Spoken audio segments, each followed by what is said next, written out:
Hey guys, it's Yodi here with a new Demon Hunter video from the PTR, in which I'll be talking about the changes in this new version as well as other things. I've been testing out the Calamity to see if it's viable in its current form. As you can see on the PTR, the one-arrow crossbows have been buffed quite a lot in damage. Sadly, this is due to a bug. It would be nice, however, if it went live like this, since it's one of the things that would be needed to bring them in line with two-handers for the M6 Sentry setup.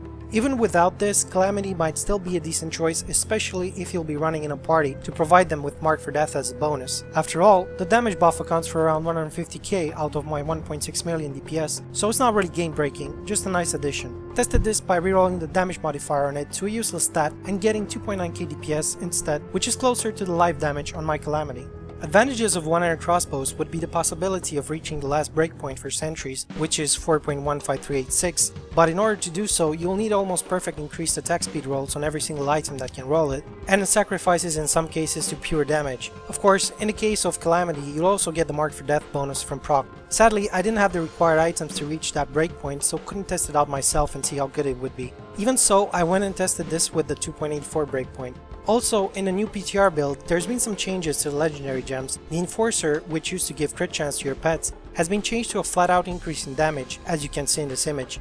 Bane of the Trap also works now with sentries. Any slow will proc it, be it Elemental Arrow with Frost Arrow, Polar Station, or your follower, unlike the previous build, so stacking this with Call the Weak will provide a big increase in damage versus slow targets. Personally, I prefer the change on Enforcer since it felt a bit cheesy to be able to get rid of most of your crit chance and make up for it with a single gem. The gems can also be upgraded to a max rank of 200 from what I've seen. I didn't waste that much time on upgrading them since I only wanted to test viable setups and not min-max on the PTR. The increase in higher ranks is huge though. As an example, you can see here at rank 130, it gives you 90% more damage to your pets. So yeah, with maxed out legendary gems you'll be doing tons more damage. In my opinion, at this point for sentry build only, and when not using Polar Station, the best damage setup would be Enforcer, Bane of the Trap, and Zace. Things might change though until the patch goes live. Also, as to what would be the best thing to replace with a socket on your amulet, I'd say it's the main stat, leaving the elemental damage, and crit chance intact.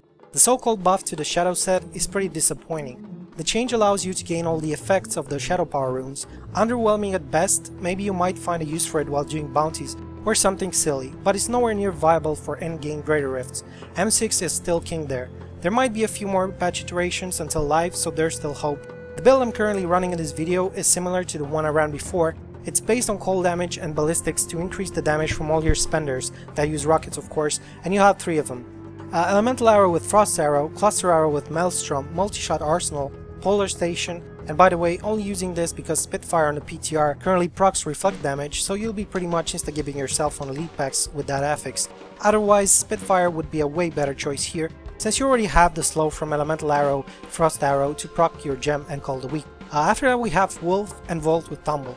Passives as usual, Awareness, Steady Aim, Call the Weak, and Ballistics. If I had a choice of a 5th passive from the Hellfire Amulet, it would definitely be Custom Engineering for the 5th Sentry. Sadly not the case, so gotta roll with what I have. A really interesting item I also found though, not sure if it's intended as a season only item or not, is a bracer called Krelm's Buff Bracers, which makes you immune to stun and knockback. Currently to Vortex as well, probably counts as backwards knockback or just an oversight. Haven't found the belt, but considering your 2 other options right now would be String of Years for defense or Witching Hour for breakpoints and more damage, it might be interesting to see what this one would give you besides the 500 vitality on the 2 set bonus. Anyway, that was the info I wanted to share, and now I'll leave you to enjoy the rest of the Greater Rift run.